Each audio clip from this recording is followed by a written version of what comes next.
been too long. I might cry. This is a band I've listened to since elementary school, so actually being able to see them live is pretty exciting. You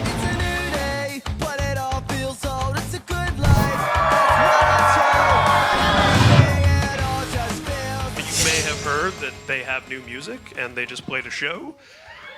And there's a whole bunch more stuff happening. So thanks for coming out to see Good Charlotte.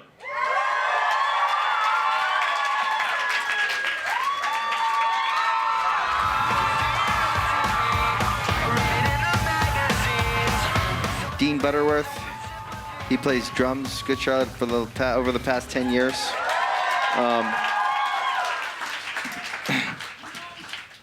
He was playing with Morrissey before he came to Good Charlotte, and I went and saw Morrissey play, and I said, that is the best looking drummer I've ever seen in my life.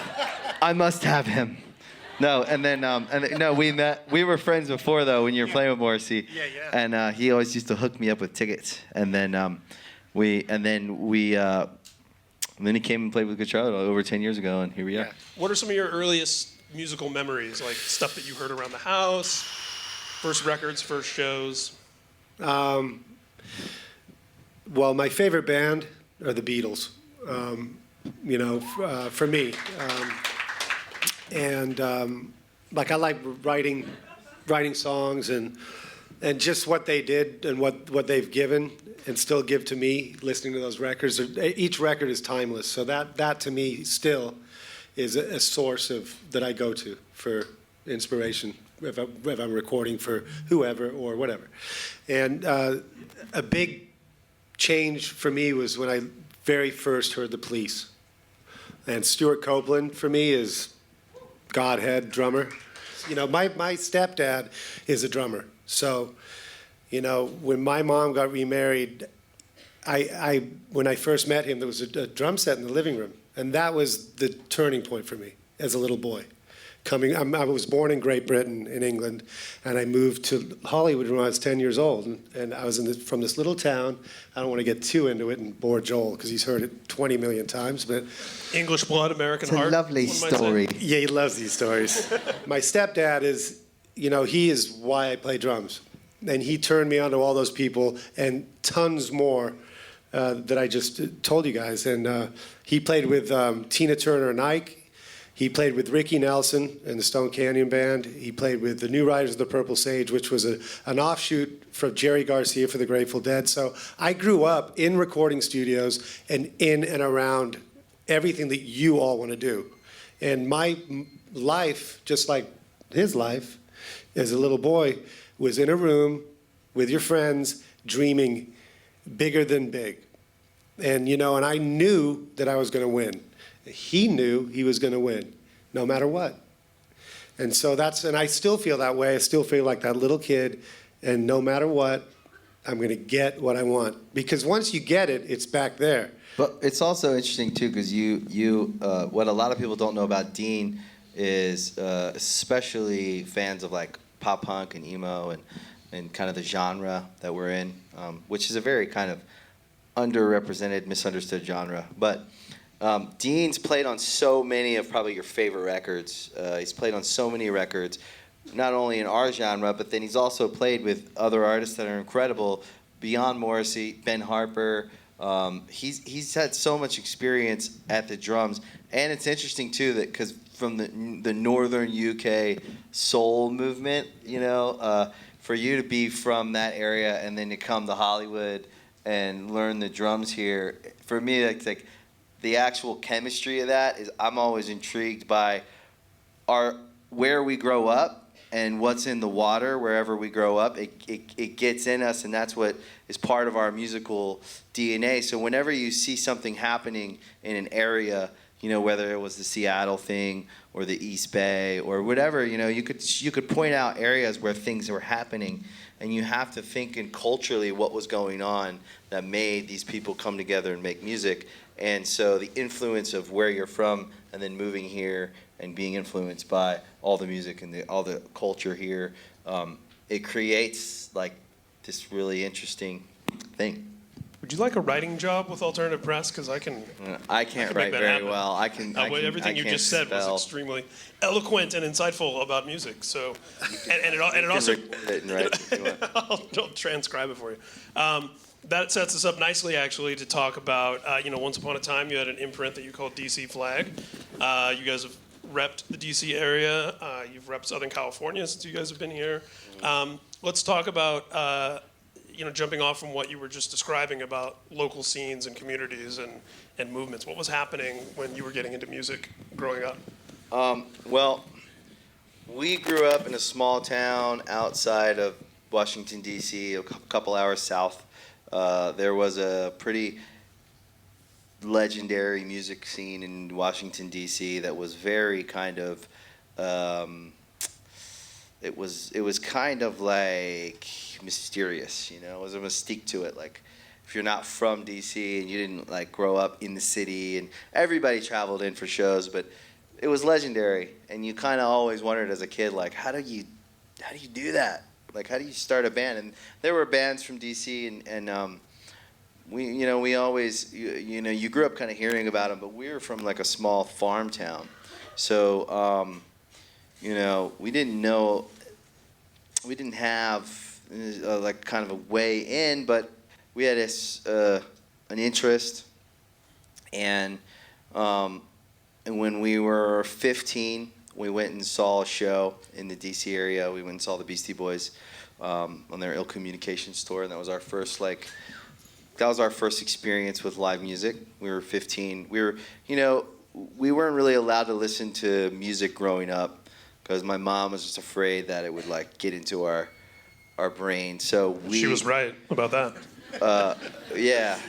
So it was interesting because we were really kind of sheltered by this, very sweet but very religious mom, and our dad was kind of in and out, and there was just kind of a turbulent, teenage years. Like I think as everyone has, kind of a shitty time when they're a teenager, and we all deal with it different ways. So we started. We finally got to go to a show. We were really interested and we finally got to go to the show. It's a big deal to us. So we remember we went to the Beastie Boys show, and we saw like all kinds of things that night. It was like the first time, like I was like waking up, hearing live music. We smelled pot in the fucking seats. We were like, what is this place? We didn't know anything. So we had been really sheltered, and we were kind of not.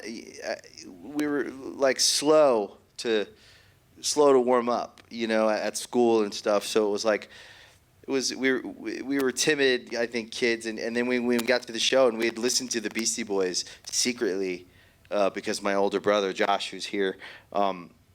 Had given us music. He would always give us music, and he would give us all these cool bands, and he'd make us mixtapes, and we would get really into this music. And so we went to that show. We left, and we were like, it was the Roots and the Beastie Boys, and John Spencer's Blues Explosion was playing. It was like those three bands.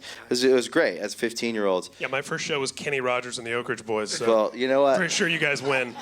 Nothing wrong with Kenny Rogers. So we went home. We were like, we're starting a band, and then that was it. From that day on, it was like that was it. We started looking for names. We started trying to figure out, who would be in the band, and and shortly after, we asked Paul, our bass player, you want to be in a band with us? I knew his sister. He was a grade under us, and we were like kids, and like we started putting together this band, and a few years later, we met Billy. We had been out of high school. We'd like moved out like immediately after we graduated. We like hit the road. Let me just stop you there for a second. How did starting the band go over with Mom? You know what?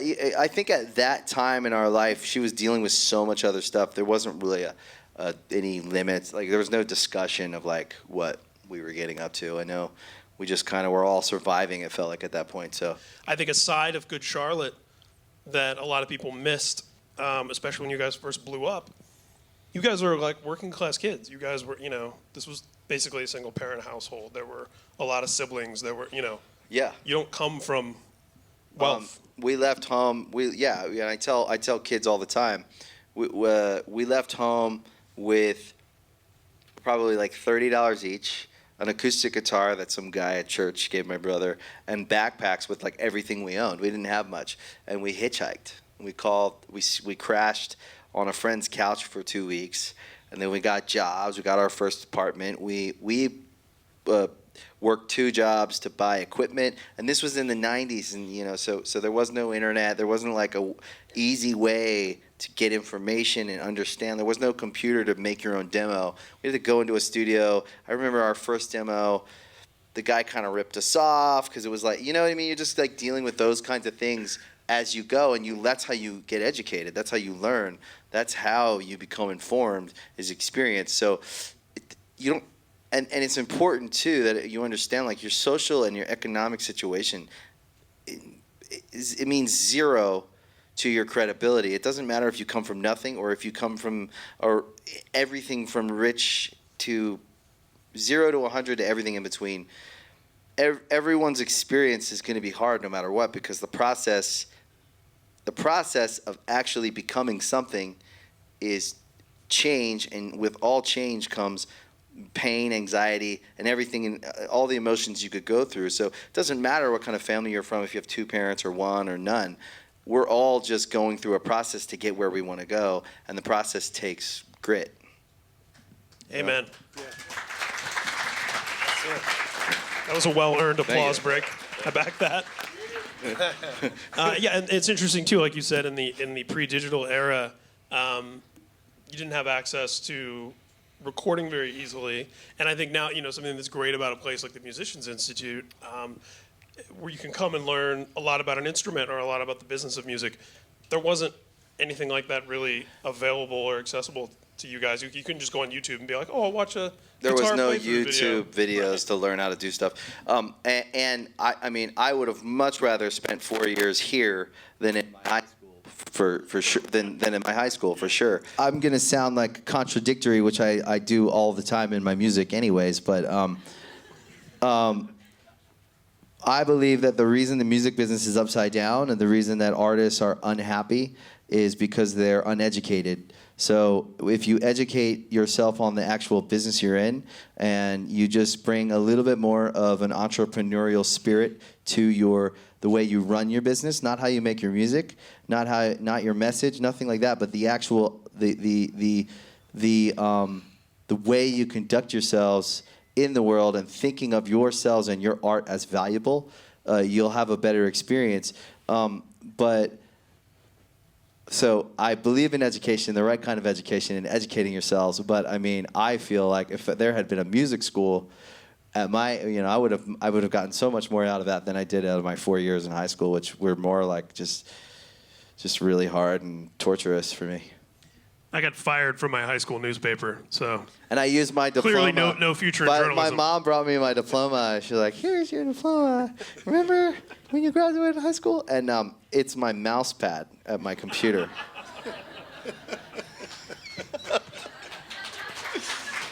That's what I use it for. Amazing. But those are good.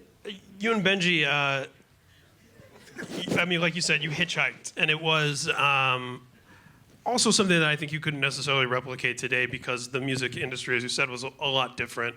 But tell us a little bit about sort of that rapid rise where you went from 2 guys with backpacks to all of a sudden. It wasn't as rapid as people think, because it was probably about 5 years, 6 years leading up to when we actually kind of had the success that people noticed. So it was, from 16 to 22, we were in a van and trailer, and we were just kind of, it was really fun, and we were at the right age to do that. I think those early tours, we toured with a lot of bands before all of us had achieved any success. I remember us and Sum 41 went out and did our first U.S. tours together, in like 2000, maybe 99, 2000. Eve 6 took us on our first U.S. tour in 99. Newfound Glory and us, MXPX. What a band we probably owe. One of the biggest thing, the band we probably owe in a touring sense the most to was this band MXPX, which they had a huge fan base. They were playing like sold out 2,000 people a night venues, and at the time we were probably doing, you know, a couple hundred people a night in each city, and we were building. And I remember their guitar tech came out to a show we had at Birch Hill in New Jersey, and I gave him our first CD. We had just made it. We had just gotten it, and I was like, we gave him some CDs, and we were like, "Can you give this to the guys?" And Neil, who's ended up working with us for many, many years, and we're still very close friends, gave the music to the band, and they were like, "Why don't you guys come open for us?" And we went around the country with MXPX, and they really gave us like a fan base. They really we saw our fan base double, triple after that tour. We went back around and we sold out the same venues, and it was because they had a very dedicated following, and we owe that band a lot. They gave us an opportunity in a time where our first album had come out. The first single we had was a song called Little Things. Did okay. It wasn't like a hit by any means. And in a time when bands were selling millions and millions and millions of records, our record didn't launch the way Sony wanted it to. And we kind of got just left out there to just kind of do our thing. And so we just hit the road. We had been on the road, but we just, what every band does, we just toured and toured and toured and toured. And that band really, I think, I definitely always mark that as one of the moments where someone did us, they did something good for us. Like they helped us, and I'll never forget that moment in my career when that band took us on tour. And then by the end of that album, we had sold 250,000 records, and it was enough. That's like platinum now.